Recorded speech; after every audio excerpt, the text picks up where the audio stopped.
Ticaret Odası Başkanı Chris Gaunt'un Ülkeler ve Güven konuşmasıyla yapıyoruz. Şimdi söz değerli Chris Gaunt.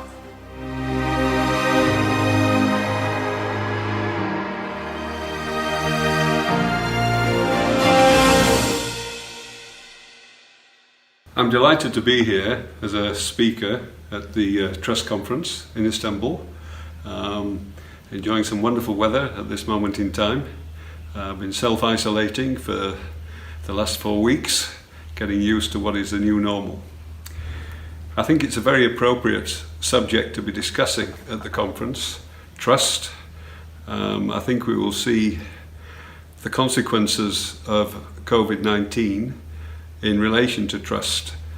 It's going to be difficult for the world to readjust to the effects of this pandemic, and trust will be fundamental in terms of everybody coming to terms with how we deal with the post-COVID environment. I think my subject is to do with countries and trust. I mean, again, the fundamentals of any relationship between countries is based on trust. And trust is a very valuable, it's not a commodity, it's a very valuable element of any relationship. And you know, the Dalai Lama said, you cannot buy trust in a supermarket. It's something that you have to earn. So how do governments go about that? I mean, obviously, openness, transparency is critical to that. It's countries working together, sharing the same values, and also wishing to make a difference in terms of the way we have global sustainable development. I mean, sustainable global development is going to be a major subject for the next generation going forward. And as societies, we have to ensure that we have trust in both our science, our governments, and society in general, who take these issues seriously. As we've gone through coronavirus, we've seen two sides of societies around the world. We've seen the good side and we've also seen the bad side. Fortunately, I think we've seen more of the good side of global society in this pandemic, and a willingness to try and come together to overcome this dreadful pandemic that has killed many, many people. And within that pandemic, whichever government is governing your country, I mean, I look back at UK and look at how our government have managed the pandemic, and there are always questions about who do you trust? Do you trust the science? Do you trust the medical experts? Do you trust your government policies? And these are all quite critical issues when it comes to overcoming major issues or major concerns that people have when they're dealing with a global virus that we're experiencing still today. So trust is, I say, a fundamental of a global relationship, local relationship, personal relationships, and if we don't have trust, then it's very difficult to progress anything.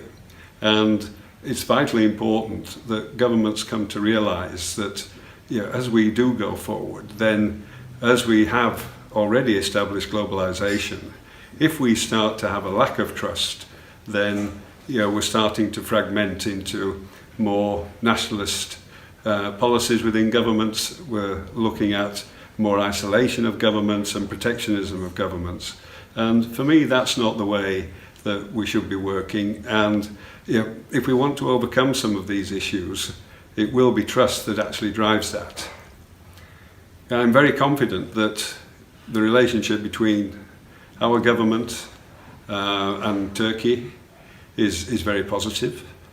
We're in a situation today where we are looking to negotiate a free trade agreement with Turkey post-Brexit, which is critical for both countries in terms of the economy and our bilateral trade.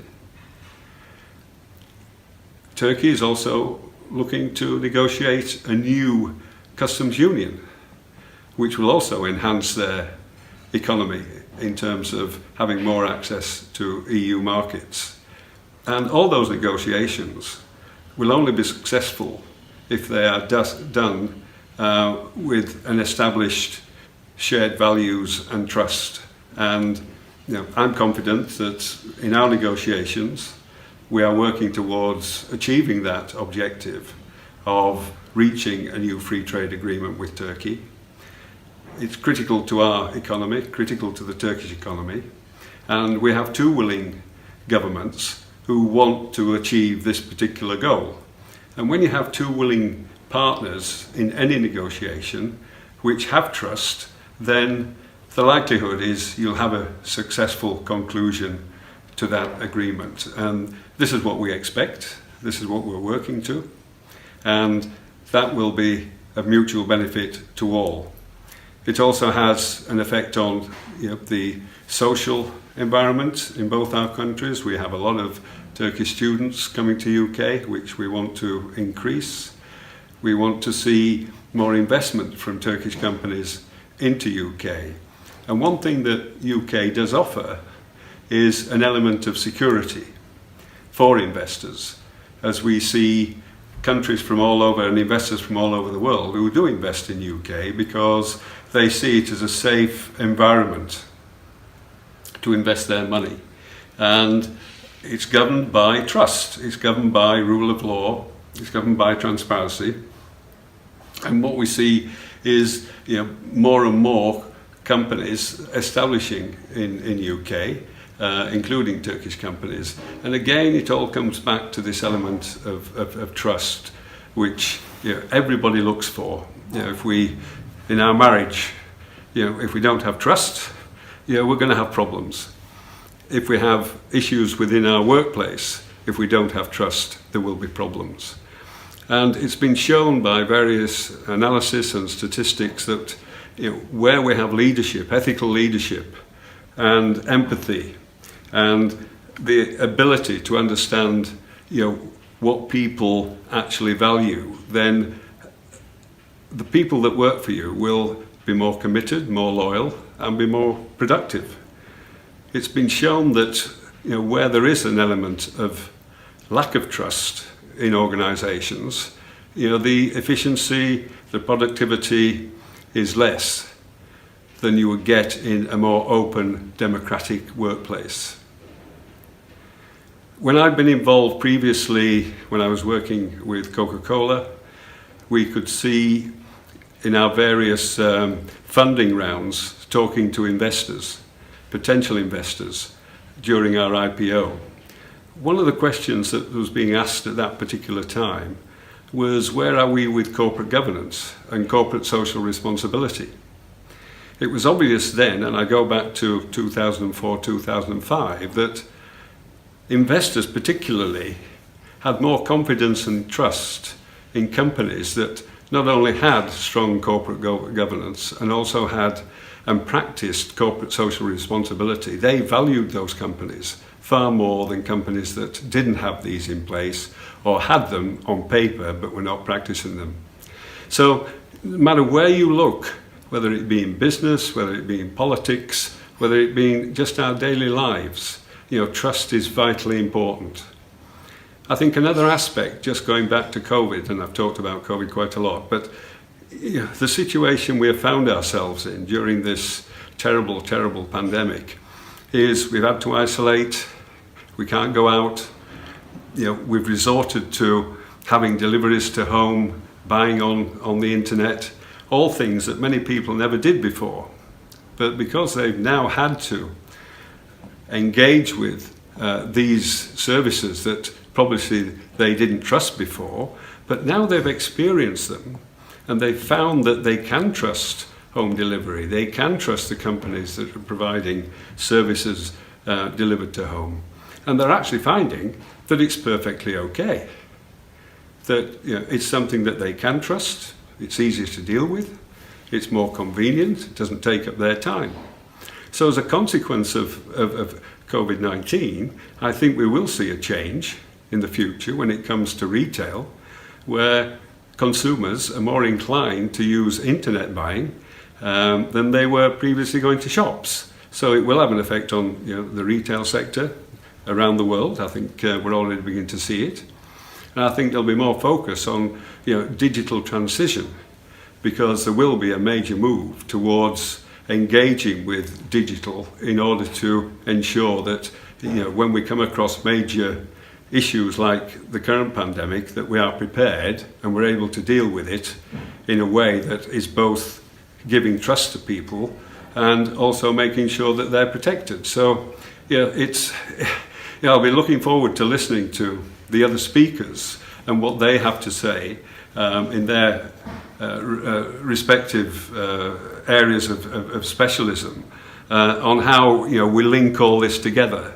Because whatever subject we will talk about, trust will be fundamental to ensuring that we do work together and we do carry on protecting each other and having a society that cares. I'd like to now talk a little bit about the business environment and the future that we'll now have to deal with again as a result of COVID-19. I mean, what we are seeing now is more people working from home and working from home very productively. And the way things, or the way companies will look at their working model for the future, I think technology companies particularly are already there pretty much, in that a lot of their staff can work from home very effectively and very productively because they have the technology to support that particular model. But I think for other companies, now they've experienced a relatively smooth process of getting people to work from home, that they will continue to look at that as a new business model, and their workforce will also see benefits in working from home. I think it will change the way they look at their lifestyle, their life-work balance. I think companies will start to review whether they need to be in the major cities, whether they need to pay high rents, when they can actually have their workforce working at other locations in other parts of the country without having any negative effect on the business, and may actually have some added value to the business. So I think companies will now review their business models to see, one, how they can be more efficient and more profitable by having a workforce that is more flexible, that is able to use technology going forward, and still deliver the desired results, and obviously cut costs, which every company looks to have a positive bottom line, and obviously overheads are a large proportion of the costs that they incur. So if you can reduce those overhead costs and still produce the efficiencies, the capabilities and the value that they probably experienced during their workforce working from home, I think they will seriously look at how they can continue that. I think it will have an effect on the future investment in office space around the world. I know London is probably going to have some issues in that there's a lot of office space being constructed in London at the moment, and whether it'll be difficult to fill that office space post-COVID. Lots of big multinationals and big UK companies, particularly financial services, I think are also seriously looking at whether they should be head officed in London or they should be in other parts of the country, because technology and digital capability now enables them to spread their costs across the country. They don't have to have it concentrated in one particular place. So I think these are another important areas that I think will change. But again, we come back to this basic element of trust, because you've got to have a business model that has trust embedded in it. So, there are some traditional thinking that, they in some companies around the world, I'm sure still that the traditional thinkers can only trust people when they're in their office. And I think we're proving now that people can trust people to work efficiently and productively when they're not in their office. A very big thank you to the organisers of this conference. I think the subject matter is perfect for the environment that we're in at the moment to discuss this in more detail and just raise the profile of trust. I mean, we seem to have lost that understanding of what trust is all about over recent years. And I think conferences like this will definitely bring that back onto the agenda and hopefully redirect the negative into what we need to do for the future to ensure that the world becomes a world where we can work together and we have to work together, whether it be on climate change, environment, resources, all these areas. And if we're going to have a sustainable planet, trust is going to be the basis of achieving that. Thank you.